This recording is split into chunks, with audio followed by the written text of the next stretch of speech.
வணக்கம். நீதிமன்ற செய்திகள். சென்னை தீவுத்திடலில் துவங்கப்பட்டுள்ள 50வது தமிழ்நாடு சுற்றுலா மற்றும் தொழில் பொருட்காட்சி 2025-2026 இடம்பெற்றுள்ள தமிழ்நாடு மாநில சட்டப்பணிகள் ஆணைக்குழுவின் கண்காட்சி அரங்கினை சென்னை உயர்நீதிமன்ற மூத்த நீதியரசரும் தமிழ்நாடு மாநில சட்டப்பணிகள் ஆணைக்குழுவின் செயல் தலைவருமான மாண்புமிகு நீதியரசர் திரு ஆர். சுரேஷ்குமார் அவர்கள் 20/1/2026 அன்று மாலை 6:30 மணியளவில் திறந்து வைத்தார். மேலும் இந்நிகழ்ச்சியில் சென்னை உயர்நீதிமன்ற மாண்புமிகு நீதியரசர்கள் திரு என். சதீஷ்குமார் அவர்கள், திரு ஏ. டி. ஜெகதீஷ் சந்திரா அவர்கள், திரு எம். தண்டபாணி அவர்கள், திரு சி. சரவணன் அவர்கள், திரு ஷமீம் அகமது அவர்களும் நிகழ்வில் பங்கேற்றனர்.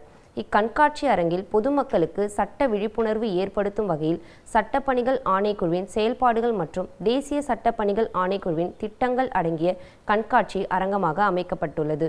மேலும் கண்காட்சிக்கு வருபவர்களுக்கு சட்ட ஆலோசனை வழங்கிட வழக்கறிஞர் ஒருவரை நியமனம் செய்து அவர் மூலமாக போதிய அறிவுரைகள் வழங்கிடவும் ஏற்பாடு செய்யப்பட்டுள்ளது.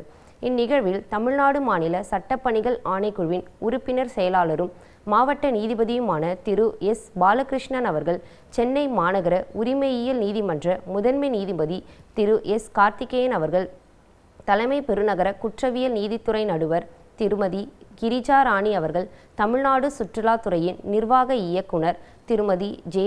இன்னசென்ட் திவ்யா அவர்கள், மாவட்ட நீதிபதிகள், சார்பு நீதிபதிகள், பெருநகர குற்றவியல் நீதித்துறை நடுவர்கள், தமிழ்நாடு மாநில சட்டப்பணிகள் ஆணைக்குழுவின் துணை செயலாளரும் சார்பு நீதிபதியுமான திரு எஸ். சந்தானகுமார் அவர்கள், அரசு துறை அதிகாரிகள் உட்பட பலர் கலந்து கொண்டனர். சிவகங்கை மாவட்ட சட்டப்பணிகள் ஆணைக்குழுவின் சார்பில் கடந்த 6/1/2026 அன்று சாலை பாதுகாப்பு விழிப்புணர்வு பேரணி மாவட்ட நீதிமன்ற வளாகத்தில் நடைபெற்றது. இப்பேரணியை மாவட்ட சட்டப்பணிகள் ஆணைக்குழுவின் தலைவரும் முதன்மை மாவட்ட நீதிபதியுமான திருமதி கே. அறிவொளி அவர்கள் கொடியசைத்து துவங்கி வைத்து பேசியதாவது: சாலை பாதுகாப்பு விதிகளை அனைவரும் கடைபிடிக்க வேண்டும். கடைபிடிப்பதன் மூலம் விபத்துக்களை தடுக்க முடியும் என்றும், இது தொடர்பாக மாணவ மாணவிகள் ஆகிய தாங்கள் பொதுமக்களிடம் விழிப்புணர்வை ஏற்படுத்த வேண்டும் என்றார். இந்த பேரணி திருப்பத்தூர் சாலையில் தொடங்கி வட்டார போக்குவரத்து அலுவலகத்தில் நிறைவடைந்தது. இதில் கூடுதல் மாவட்ட நீதிபதி பி. பார்த்தசாரதி அவர்கள், மகளிர் விரைவு நீதிமன்ற நீதிபதி திரு கோகுலமுருகன் அவர்கள், குடும்பநல நீதிபதி ஏ. பசும்பொன் சண்முகையா, மாவட்ட சட்டப்பணிகள் ஆணைக்குழுவின் செயலாளரும் சார்பு நீதிபதியுமான வி. ராதிகா அவர்கள், சார்பு நீதிபதி ஆர். பாண்டி அவர்கள், ஊழல் தடுப்பு சிறப்பு நீதிமன்ற நீதிபதி ஜே.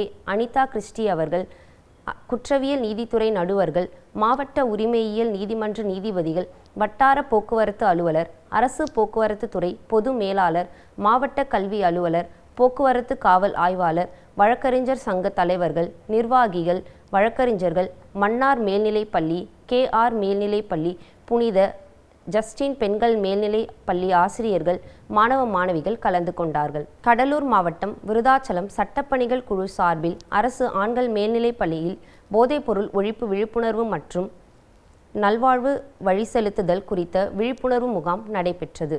இம்முகாமில் கூடுதல் மாவட்ட நீதிபதி எஸ். விஜயகுமார் தலைமை தாங்கினார். வட்ட சட்டப்பணிகள் குழுவின் தலைவரும் கூடுதல் சார்பு நீதிபதியுமான இ. செல்வராஜ் முன்னிலை வகித்தார்.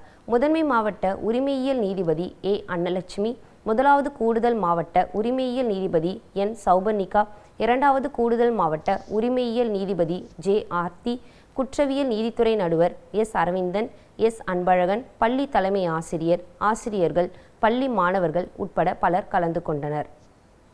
திருவள்ளுவர் அடுத்த கடம்பத்தூர் ஒன்றியத்திற்கு உட்பட்ட கண்ணூர் அடுத்த கல்லம்பேட்டில் செங்கல் சூளை ஒன்று செயல்பட்டு வந்தது. அந்த செங்கல் சூளையில் சத்தீஸ்கர் மாநிலத்தை சேர்ந்த 12 ஆண்கள் 12 பெண்கள் என மொத்தம் 24 தொழிலாளர்கள் ஒரு குழந்தையுடன் தங்கி செங்கல் அறுக்கும் பணியில் ஈடுபட்டு வந்தனர். அவர்களுக்கு முறையான ஊதியம், சரியான முறையில் உணவு உள்ளிட்ட அடிப்படை வசதிகள் எதுவும் வழங்கப்படவில்லை என அதிகாரிகளுக்கு புகார் வந்தது. அதன் அடிப்படையில் மாவட்ட சட்டப்பணிகள் ஆணைக்குழு செயலாளர் தலைமையில் இயங்கி வரும் ஒன் ஸ்டாப் கிரைசிஸ் டீம் மூலமாக வருவாய் கோட்டாட்சியர் க. ரவிச்சந்திரன், திருவள்ளூர் மாவட்ட சட்டப்பணிகள் ஆணைக்குழு செயலாளர் கே. நளினி தேவி, வட்டாட்சியர் எஸ். பாலாஜி, மண்டல துணை வட்டாட்சியர் கவிதா, வருவாய் ஆய்வாளர் யோகலிங்கம், கிராம நிர்வாக அலுவலர்கள் ரமேஷ், நந்தகோபால் ஆகியோர் கண்ணூர் கிராமத்தில் உள்ள செங்கல் சூளைக்கு நேரில் சென்று ஆய்வு மேற்கொண்டனர். அப்போது அந்த செங்கல் சூளையில் கொத்தடிமைகளாக பணி செய்த சத்தீஸ்கர் மாநிலத்தை சேர்ந்த மேற்படி 25 நபர்களையும் பாதுகாப்பாக மீட்டு அரசு பள்ளியில் தற்காலிகமாக தங்க வைக்கப்பட்டு அரசு செலவில் அவர்களை ரயில் மூலம் சொந்த ஊரான சத்தீஸ்கர் மாநிலத்திற்கு அனுப்பி வைக்கவும் ஒவ்வொரு தொழிலாளிக்கும் அரசு மறுவாழ்வு நிவாரண நிதி வழங்க ஏற்பாடு செய்யப்பட்டு அவர்களது வங்கிக் கணக்கில் வரவு வைக்கவும் ஏற்பாடு செய்யப்பட்டது. புதுக்கோட்டை மாவட்டத்தில் ஆலங்குடி வட்ட சட்டப்பணிகள் குழு சார்பில் அரசு மேல்நிலைப்பள்ளி தேசிய இளைஞர் தினத்தை முன்னிட்டு மாணவர்களுக்கு போதைப்பொருள் விழிப்புணர்வு குறித்த சட்ட விழிப்புணர்வு முகாம் நடைபெற்றது. இந்நிகழ்ச்சியில் வட்ட சட்டப்பணிகள் குழு தலைவரும் மாவட்ட உரிமையியல் மற்றும் நீதித்துறை நடுவருமான கே. சத்யநாராயணமூர்த்தி அவர்கள் பேசியதாவது, மனித சமூகத்தை சீர்கெடுப்பதில் போதைப்பொருள் உபயோகம் முதலிடம் வகிக்கிறது. போதைப்பொருள் பயன்பாடு மனித அறிவை மழுங்க செய்து சிந்திக்கும் திறனை அழித்து குடும்பம் சமூகத்தை தவறான பாதையில் இழுத்து சென்றுவிடும். மது, சிகரெட் ஆகியவை முதலில் வழிக்கெடுத்து பிறகு அதையும் தாண்டி கஞ்சா, கொக்கைன், பிரவுன் சுகர், ஹெராயின், அபின், புகையிலை போன்ற மனிதனை அழிக்கும் போதைப் பொருட்கள் இளைஞர்களின் வாழ்வை சீரழிக்கிறது. இவர்கள் மட்டுமின்றி இவர்களின் குடும்பங்கள் பாதிப்புக்கு உள்ளாகும். அப்பாவி பெண்கள், குழந்தைகள் என்று பலருடைய வாழ்வையும் சீரழிக்கின்றது. தனிமனித ஒழுக்கம் சீர்கெட்டு நாட்டின் முன்னேற்ற பாதைக்கு போதைப்பொருள் தடையாக இருக்கிறது. இத்தகைய போதைப் பொருட்களுக்கு அடிமையானவர்கள் தன் சுயத்தை இழந்து மட்டுமின்றி குடும்ப வாழ்க்கை, சமுதாய அந்தஸ்து, வேலைவாய்ப்பு, நல்ல நட்பு, உறவினர்கள் என எல்லாம் இழந்து நிற்கின்றனர். மாணவர்களின் நடத்தையை பெற்றோர்கள் தினசரி கவனிக்க வேண்டும் என்றும் போதைப்பொருள் பழக்கம் முழுமையாக ஒழிக்கப்பட வேண்டும் என்றும் அறியாத சிறு வயதினர்களிடையே ஏற்படும் போதைப்பொருள் பழக்கத்தினால் ஏற்படும் பின் விளைவுகள் குறித்து விரிவாக எடுத்துரைத்தார். இம்முகாமில் 400க்கும் மேற்பட்ட மாணவ மாணவிகள் உட்பட பலர் கலந்து கொண்டனர். தேசிய சட்ட பணிகள் ஆணைக்குழுவின் உத்தரவின்படி சென்னை உயர்நீதிமன்ற நீதியரசரும் தமிழ்நாடு மாநில சட்டப்பணிகள் ஆணைக்குழுவின் செயல் தலைவருமான மாண்புமிகு நீதியரசர் திரு ஆர். சுரேஷ்குமார் அவர்கள் உத்தரவின்படி மாவட்ட மற்றும் தாலுகா அளவில் உள்ள நீதிமன்றங்கள் முதல் உயர்நீதிமன்றம் வரை உள்ள அனைத்து சட்டப்பணிகள் ஆணைக்குழுக்கள் சார்பில் தேசிய மக்கள் நீதிமன்றம் நடைபெற உள்ளது. அதன்படி இந்த வருடத்திற்கான அட்டவணைப்படி முதலாவது தேசிய மக்கள் நீதிமன்றம் வருகின்ற 14/3/2026 அன்று நடைபெற உள்ளது. அன்றைய தினம் நீதிமன்றத்தில் நிலுவையில் உள்ள சமரச தீர்வு காணக்கூடிய குற்றவியல் வழக்குகள், மாற்றுமுறை ஆவணச் சட்டம் பிரிவு 138 கீழான காசோலை சம்பந்தமான வழக்குகள், வங்கி கடன் வசூல் வழக்குகள், மோட்டார் வாகன விபத்து, அரசு போக்குவரத்து மற்றும் காப்பீட்டு நிறுவன வழக்குகள், தொழிலாளர் பிரச்சினை சம்பந்தமான வழக்குகள், மின்சார கட்டணம், தண்ணீர் கட்டணம் இவற்றில் சுமூக தீர்வு காண முடிந்த வழக்குகள் மற்றும் மனவாழ்க்கை பிரச்சினை தொடர்பான வழக்குகள், நில ஆர்ஜித வழக்குகள், ஊதியம், படிகள் மற்றும் பணி ஓய்வுகால பலன்கள் சம்பந்தமான பிரச்சினைகள், மாவட்ட நீதிமன்றங்கள் மற்றும் உயர்நீதிமன்றங்களில் நிலுவையில் உள்ள வருவாய்த்துறை வழக்குகள், உரிமையியல் வழக்குகள், சொத்துரிமை மற்றும் நுகர்வோர் நீதிமன்ற வழக்குகள் எடுத்துக்கொள்ளப்பட்டு சுமூக தீர்வு காணப்பட உள்ளன. நீதிமன்றத்தில் வழக்காக தாக்கல் செய்யும் முன்னர் சமரசம் செய்து கொள்ளக்கூடிய பிரச்சனைகளான ப்ரீலிட்டிகேஷன் கேசஸ், காசோலை சம்பந்தமான பிரச்சனைகள், வங்கி கடன் வசூல் பிரச்சனைகள், மின்சார கட்டணம், தண்ணீர் கட்டணம் உள்ளிட்ட பிரச்சனைகள் எடுத்துக்கொள்ளப்பட்டு சுமூக தீர்வு காணப்பட உள்ளன. இந்த அமைப்புகளின் மூலம் தீர்த்து வைக்கப்படுகின்ற வழக்குகள் அந்த அமைப்புகளிலேயே முடிவு பெற்று விடுகின்றன. உரிமையியல் வழக்குகளில் நீதிமன்றத்தில் ஏற்கனவே செலுத்தப்பட்டுள்ள நீதிமன்ற கட்டணத்தை திரும்ப பெறும் வாய்ப்பும் உள்ளது. வழக்குகளில் தீர்வு கண்டவுடன் அதற்கான தீர்வு நகல் உடனடியாக வழங்கப்படும். மேற்படி தீர்வுகளை எதிர்த்து மேல்முறையீடு என்பது இல்லை. மனம் ஒருமித்து ஏற்படுகின்ற இந்த தீர்வுகளை பொறுத்தவரை இரு தரப்பில் வெற்றி தோல்வி என்பது இல்லை. இத்தீர்வானது ஒரு நீதிமன்றம் பிறப்பிக்கின்ற தீர்ப்பாணைக்கு ஒப்பாகும். மக்கள் நீதிமன்றத்தில் வழக்காளர்களுக்கு செலவின்றி விரைவாக நீதி கிடைக்க வழிவகை செய்யப்படும். நீதிமன்றத்தில் நிலுவையில் இல்லாத பிரச்சனைகளாக இருந்தாலும் அவற்றையும் மக்கள் நீதிமன்றம் வாயிலாக விசாரித்து நிரந்தர தீர்வு காணப்படும்.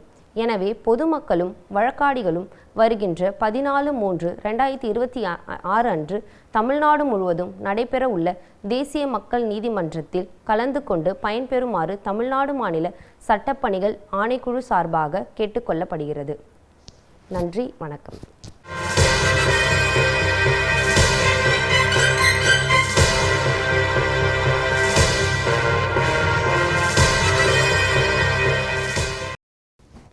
வணக்கம். சட்ட தகவல்கள்.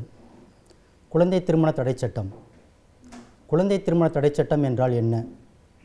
குழந்தை திருமணம் செய்து கொள்பவர்களுக்கு என்ன தண்டனை? குழந்தை திருமணம் செய்து வைப்பவர்களுக்கு என்ன தண்டனை?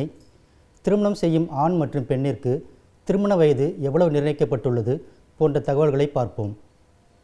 குழந்தை திருமண தடை சட்டம் 1929ஆம் ஆண்டு ஆங்கிலேயர் ஆட்சி காலத்திலேயே இயற்றப்பட்டது. இருப்பினும் இந்திய கலாச்சாரம் மற்றும் பண்பாட்டுக்கு எதிரான எவ்வித நடவடிக்கையிலும் ஈடுபடக்கூடாது என அப்போதைய இங்கிலாந்து அரசு உத்தரவிட்டதன் காரணமாக இந்த சட்டம் செயல்பாட்டுக்கு வரவில்லை. அதன்பின் 1978ஆம் ஆண்டு குழந்தை திருமண தடை சட்டத்தில் பல்வேறு திருத்தங்கள் கொண்டு வரப்பட்டன. அதன்படி குழந்தை திருமணம் செய்து வைப்பவர்களுக்கு 15 நாள் சிறை தண்டனை விதிக்கப்பட்டு வந்தது. குற்றம் புரிவோருக்கு 15 நாள் என்பது பெரிய தண்டனையாக இல்லை என்பதால் குற்றம் செய்வோரின் எண்ணிக்கையும் குறையவில்லை. இதனால் இந்த சட்டத்தில் மீண்டும் 2006ஆம் ஆண்டு திருத்தம் கொண்டு வரப்பட்டது. இந்த சட்டத்தின்படி குழந்தை என்பது ஒரு ஆணாக இருப்பின் 21 வயது முடிவடையாதவராகவும் ஒரு பெண்ணாக இருப்பின் 18 வயது முடிவடையாதவராகவும் உள்ள ஒரு நபர் என்று பொருள்படும். குழந்தை திருமணம் என்பது எந்த ஒரு திருமணத்திற்கு ஒப்பந்தம் செய்து கொள்ளும் தரப்பினர்கள் இருவரில் ஒருவர் குழந்தையாக இருக்கிறாரோ அந்த ஒரு திருமணம் என்றும் பொருள்படும். ஒப்பந்தம் செய்து கொள்ளும் தரப்பினர்கள் என்பது ஒரு திருமணத்தை பொறுத்தவரை அதன் மூலமாக எவருடைய திருமண முறைப்படி நடத்தி வைக்கப்படுகிறதோ அல்லது நடத்தி வைக்கப்பட உள்ளதோ அந்த தரப்பினர்களில் ஒருவர் என்று பொருள்படும். உரிமை வயதடையாதவர் என்பது எந்த ஒரு நபர் உரிமை வயதடைந்தவர் சட்டம் 1875இன் வகையங்களின்படி அவருடைய உரிமை வயது அடைந்தவராக கொல்லப்பட வேண்டியுள்ளாரோ அந்த ஒரு நபர் என்று பொருள்படும். எந்த வயதில் திருமணம் செய்து கொண்டால் குழந்தை திருமணம் என கருதப்படுகிறது? 18 வயதுக்கு குறைவாக உள்ள ஒரு பெண்ணும் அல்லது 21 வயதுக்கு குறைவாக உள்ள ஒரு ஆணும் திருமணம் செய்து கொண்டால் அது குழந்தை திருமணம் என கருதப்படுகிறது. இந்த சட்டம் இயற்றப்பட்ட பிறகோ அல்லது அதற்கு முன்போ ஏற்பட்ட குழந்தை திருமணங்கள் திருமணத்தின் போது குழந்தையாக இருந்த நபர்களின் விருப்பத்தின் பொறுத்து தவிர்தகு நிலையாக இருத்தல் வேண்டும். விரும்புகை திருமணத்தின் போது குழந்தையாக இருந்த ஒரு நபர் மட்டுமே திருமணத்தை செல்லா நிலையாக்கும் மனுவை மாவட்ட நீதிமன்றத்தில் தாக்கல் செய்ய முடியும். மனுவை தாக்கல் செய்யும் நேரத்தில் மனுதாரர் இளவராக இருந்தால் மனுவை தன்னுடைய காப்பாளர் மூலமாகவோ அல்லது அடுத்த நண்பர் மூலமாகவோ குழந்தை திருமண தடுப்பு அலுவலருடன் சென்று தாக்கல் செய்ய வேண்டும். குழந்தை இளவரிலிருந்து மேஜர் ஆனதிலிருந்து 2 வருடங்களுக்குள் மனுவை தாக்கல் செய்ய வேண்டும். மனுவை தீர்மானித்து உத்தரவிடும் சமயத்தில் மாவட்ட நீதிமன்றம் திருமணத்தின் இரு தரப்பினர்களையும் அவர்களது பெற்றோர் அல்லது காப்பாளர்களில் திருமண நிகழ்வின் போது மறுதரப்பினரிடம் பெற்றுக்கொள்ளப்பட்ட பணம், விலை மதிப்புள்ள பொருட்கள், அணிகலன்கள், பிற பரிசு பொருட்கள் மற்றும் பணம் ஆகியவற்றை அதன் மதிப்பிற்கு ஏற்ப மறுதரப்பினரிடம் பெற்றோர் அல்லது காப்பாளரிடமோ திருப்பி தருமாறு உத்தரவிட வேண்டும். பாதிக்கப்பட்ட தரப்பினர் மாவட்ட நீதிமன்றம் முன்பு ஆஜராகி ஏன் அவ்வாறான உத்தரவை பிறப்பிக்கக்கூடாது என அறிவிப்பு அனுப்பியிருந்தால் மட்டுமே அவ்வாறான உத்தரவை மாவட்ட நீதிமன்றம் பிறப்பிக்க இயலும். பிரிவு 3இன் படி வழங்கப்பட்ட உத்தரவில் மாவட்ட நீதிமன்றம் இளவரை திருமணம் செய்து கொண்ட ஆண் நபர் அந்த குழந்தைக்கு மறுமணம் செய்து கொள்ளும் வரை ஜீவனாம்சம் வழங்குமாறு உத்தரவிடலாம். திருமணம் செய்து கொண்ட ஆண் நபர் இளவராக இருந்தால் அவரது பெற்றோரோ அல்லது காப்பாளரோ ஜீவனாம்சம் வழங்குமாறு உத்தரவிடலாம். வழங்கப்பட வேண்டிய ஜீவனாம்சம் தொகையானது குழந்தைக்கான தேவைகள், திருமணத்திற்கு முன்பாக குழந்தை அனுபவித்து வந்த வசதிகள் ஆகியவற்றிற்கு ஏற்றவாறு இருக்க வேண்டும் மற்றும் ஜீவனாம்சம் அளிப்பவரின் பொருளாதார நிலையை கருத்தில் கொள்ள வேண்டும். மறுமணம் செய்யும் வரை அந்த குழந்தை தங்குவதற்கு உத்தரவிட அதிகாரம் மாவட்ட நீதிமன்றத்திற்கு உண்டு. குழந்தை திருமணத்தின் மூலமாக குழந்தை பிறந்திருந்தால் மாவட்ட நீதிமன்றம் அவர்களின் நலனை பொறுத்து உரிய ஆணை வழங்க வேண்டும். இந்த பிரிவின்படி வழங்கும் ஆணையானது குழந்தையின் நலனை சார்ந்தே இருக்க வேண்டும். தேவைப்படும் சமயத்தில் திருமணமான நபர்களிடமோ அல்லது அவர்களின் காப்பாளரிடமோ குழந்தையை பராமரிக்க தொகையை அவரிடமிருந்து பெற்றுக்கொள்ளலாம். இந்த சட்டத்தின்படி குழந்தை திருமணம் மூலமாக இந்த சட்டம் ஏற்படுவதற்கு முன்போ அல்லது பின்போ பிறந்த குழந்தைகள் அனைத்து சட்டத்திற்கும் உட்பட்டதான குழந்தைகளாக கருதப்படுவார்கள். 2006ஆம் ஆண்டு குழந்தை திருமண தடை சட்டத்தின் பிரிவுகள் 9, 10, 11 ஆகியவற்றில் திருத்தம் கொண்டு வரப்பட்டது. இதில் திருமணம் நடத்தி வைப்பவர்கள் மட்டுமின்றி உறவினர்கள், திருமண நிகழ்ச்சியை பார்த்து தடுக்க முயற்சிக்காதவர்கள் என அனைவருக்கும் தண்டனைகள் வழங்கப்படும். இந்த சட்டத்தின் கீழ் பெண்கள் மீது வழக்கு பதிவு செய்ய இயலாது. குழந்தை திருமணம் நடைபெறுவதாக தகவல் கிடைத்தாலே காவல்துறையினர் நடவடிக்கை எடுப்பதற்கு குற்றவியல் நடுவர்கள் உத்தரவிடலாம். மேலும் குழந்தை திருமணம் குறித்த தகவலோ புகாரோ வழங்கப்பட்டால் காவல்துறையினர் தாமதமின்றி வழக்கு பதிவு செய்ய வேண்டும்.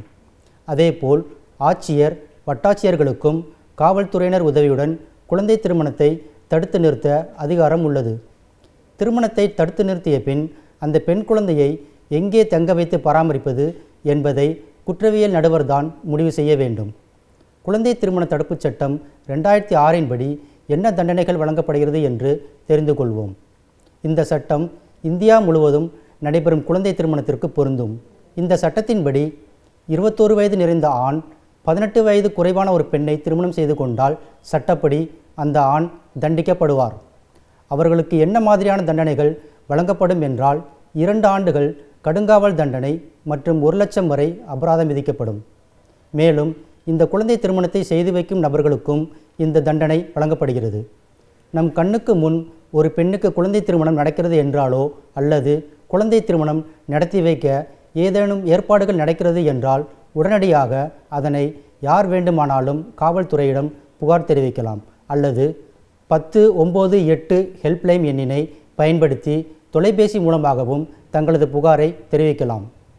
தொடர்ந்து வரும் குழந்தை திருமணங்களை வேரோடு களையவும் பின் மீட்கப்பட்ட குழந்தைகளின் நலவாழ்வு குறித்தான நடவடிக்கைகளை முடுக்கிவிடும் நோக்கத்தோடு தேசிய சட்டப்பணிகள் ஆணைக்குழுவால் ஆசா குழந்தை திருமண தடுப்பு நலத்திட்டம் கடந்த ஏப்ரல் மாதம் அறிமுகப்படுத்தப்பட்டுள்ளது.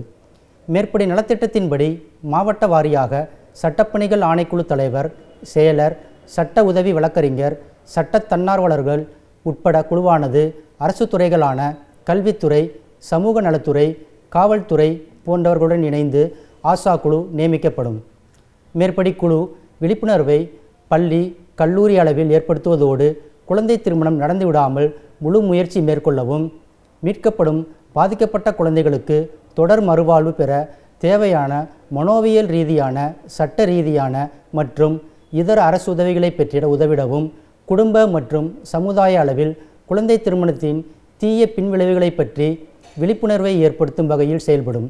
மாவட்ட அளவில் வழக்கறிஞர்கள் மற்றும் சட்ட தன்னார்வலர்கள் பாதிக்கப்பட்டவர்களுக்கு உதவுவதோடு அவர்களின் தகவல்களும் இரகசியமாக வைக்கப்படும்.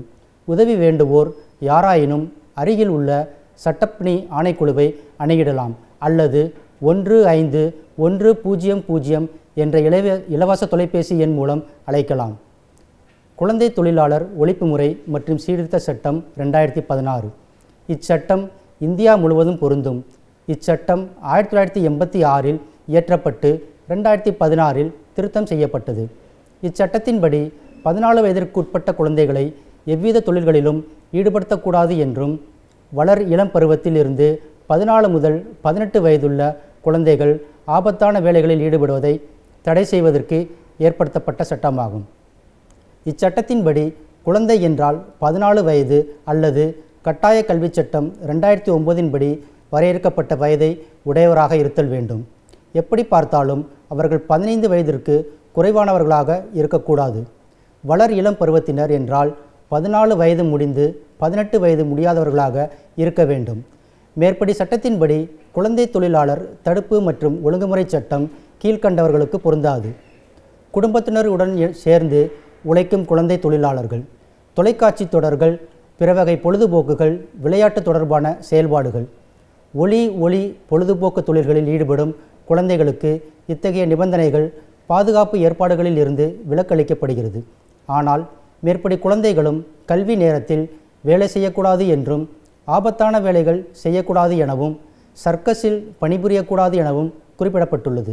குழந்தை தொழிலாளர் வளர் இளம் பருவ தொழிலாளர் தடுப்பு ஒழுங்குமுறை சட்டத்தின்படி கீழ்கண்ட தொழில்களை வளர் இளம் பருவத்தினரை ஈடுபடுத்தக்கூடாது என வரையறுக்கப்பட்டுள்ளது.